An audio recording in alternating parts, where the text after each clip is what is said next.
Information technology university से मैं दावत देता हूं नवीद अहमद को, जिनकी उर्दू मज़ाहिया तकरीर का मौजू है सुना है उसका मनी लॉन्ड्रिंग का धंधा है। ख़वातीनो हज़रात, सबसे पहले तो मैं सलाम पेश करना चाहूँगा GCU डिबेटिंग सोसाइटी को, क्योंकि इन्होंने पाकिस्तान डिबेटिंग सर्किट को हमेशा बेहतरीन स्पीकर्स दिए हैं। ऐसे स्पीकर्स जो अपनी आवाज़ से बुखारी ऑडिटोरियम पर सहर तारी करते रहे। आज भी आपके सामने ऐसे ही दो बेहतरीन स्पीकर्स मौजूद हैं। एक इस दीवार पे लगा हुआ है, दूसरा उस दीवार पे लगा हुआ है।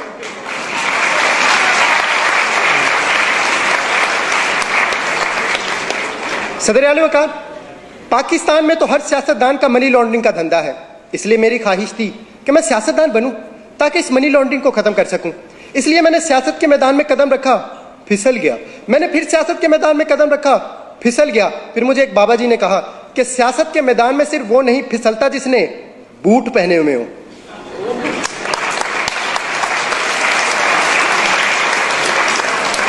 मैंने कहा बाबा जी मेरे पास तो बूट नहीं है, मैं क्या करूं?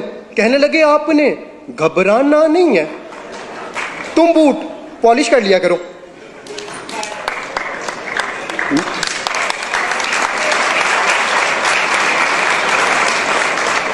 मैंने कहा बाबा जी उससे क्या होगा? कहने लगे बेटा उससे मुल्क में तब्दीली आ जाएगी। मैंने कहा बाबा जी क्या मतलब, वजाहत करें। कहने लगे बेटा वजाहत मैं कर दूंगा मगर तुम डिस्क्वालीफाई हो जाओगे, और हो सकता है डिस्क्वालीफाई होने के बाद लापता भी हो जाओ, क्योंकि वो नंबर 1 है। सदर आला वक़ार कुछ ऐसा ही हुआ। कुछ दिनों बाद मैं लापता हो गया और उन्होंने मुझ पर मनी लॉन्ड्रिंग का इल्जाम लगाकर जेल भेज दिया। जेल में मेरी मुलाकात एक निहायत शरीफ इंसान से हुई।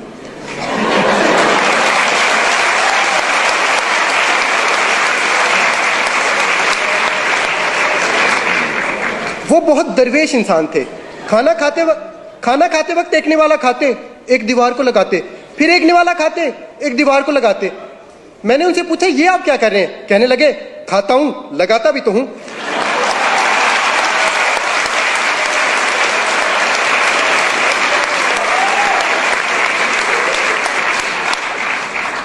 मैंने कहा बाबूजी सुना है आपका मनी लॉन्ड्रिंग का धंधा है, क्या आप इसी वजह से जेल में आए? कहने लगे नहीं बेटा, ये कहानी है 1990 की, जब मैं छुट्टियां गुजारने खलाई जहाज में बैठकर खला में चला गया। वहां पर मुझे एक खूबसूरत एलियन लड़की नजर आई। मुझे उससे मोहब्बत हो गई। उसकी खास बात यह थी कि वो हील की बजाय बूट पहना करती और मैं पॉलिश किया करता। उसके पास गैबी ताकतें थी, वो बंदे गायब कर देती थी। वो बंदे ऐसे गायब करती थी जैसे GCU वालों ने कफील राना को गायब किया।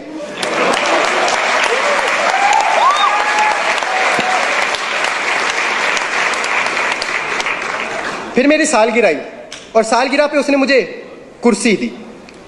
2.5 साल तक मैं कुर्सी के साथ खेलता रहा, फिर उसने कुर्सी वापस ले ली। प्यार मोहब्बत का ये सिलसिला ऐसे ही चलता रहा कि 1999 आ गया। इस मर्तबा उसकी सालगिरह आई और तोहफे में मैंने उसे बिल्ला दिया जो डरता वरता किसी से नहीं था। फिर मैंने उसे कहा चलो आओ कोई धंधा शुरू करते हैं। कहने लगी पहले मेरे एक सवाल का जवाब दो, अगर एक लड़की गाड़ी में बैठी हो तो उसे क्या कहेंगे? मैंने कहा गर्ल कार। कहने लगी नहीं कार गर्ल। मैं कहनी गर्ल कार। फिर इसी कारगिल के इशू पे हमारी लड़ाई होगी।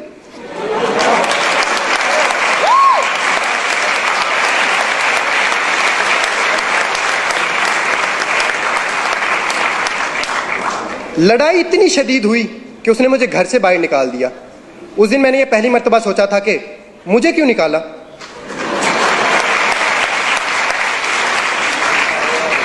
फिर वो 5 साल तक शुजात के साथ साइकिल चलाती रही।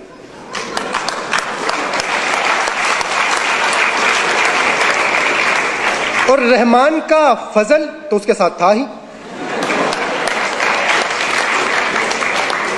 और दूसरी तरफ मुझे एक अरबी शेख मिल गया जो मुझे अपने साथ अल्लाह की सरजमीन पर ले गया। फिर वहां जाके मुझे इस बात का अंदाजा हुआ कि शेखों की 2 इकसाम है और इनमें से सबसे अच्छी है मिल्क शेक। फिर वहां पर मैंने खजूर की रेडी लगाई, जिस पर सुबह में शाम को मेरा बेटा बैठा करता, और खजूर के कारोबार में हमें दिन दुगनी और रात चुगनी चुगनी चुगनी तरक्की हुई। फिर मैंने मनी लॉन्ड्रिंग का धंधा भी शुरू कर दिया।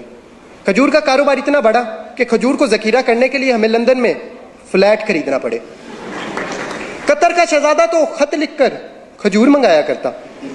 माइक्रोसॉफ्ट ने भी हमसे कई मुआहदे किए कैलिबरी में।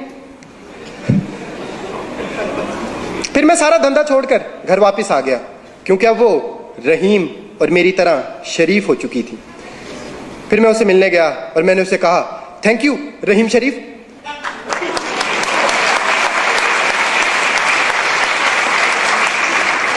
फिर एक दिन हम दोनों वोट डालने पोलिंग स्टेशन गए। वो अपना वोट डाल रही थी कि वोट जमीन पर गिर गया। यह देखकर मुझे बहुत बुरा लगा और मैंने उसे कहा, वोट को इज्जत दो।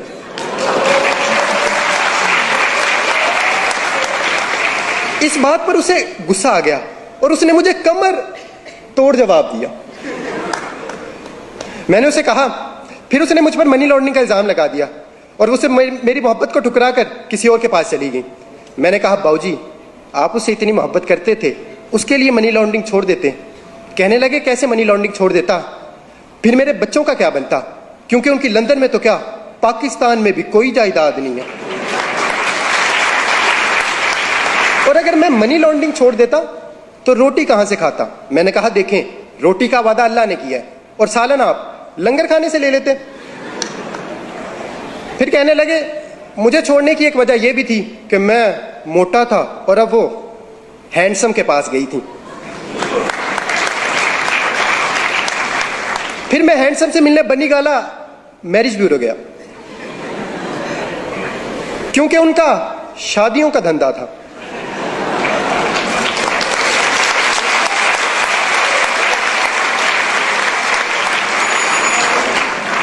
मैंने उनसे पूछा कि एलियन लड़की को आपसे मोहब्बत कैसे हुई। कहने लगे, ये मई के महीने की बात है, जब मैं तकरीर करते हुए स्टेज से गिरा। जब एलियन लड़की को यह मालूम हुआ कि मैं गिरा हुआ हूं, तो फिर उसने मुझे कुर्सी दी, टायरों वाली, जो रिमोट से चलती थी। मगर पता नहीं क्यों रिमोट नहीं दिया।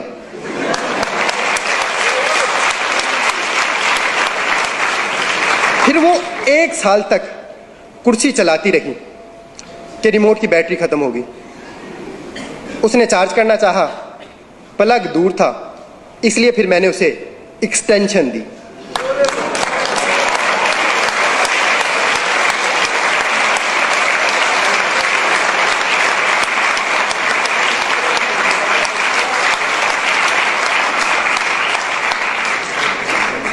तीन प्लगों वाली।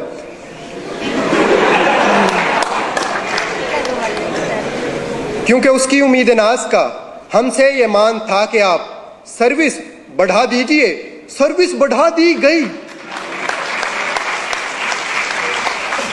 सदर आली वकार, अब तो ये आने वाला वक्त ही बताएगा कि एलियन लड़की रिमोट वाली कुर्सी चलाती है या फिर डीजल वाली।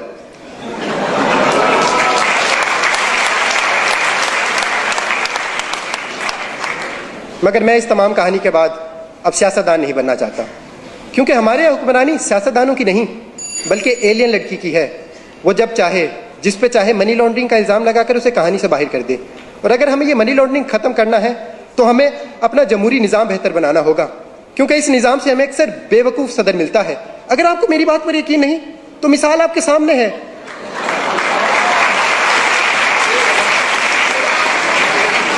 अमरीकी सदर की। शुक्रिया। इस साल बेहतरीन उर्दू मुकर्रिर का एजाज़ हासिल किया IT यूनिवर्सिटी लाहौर से नवीद अहमद ने।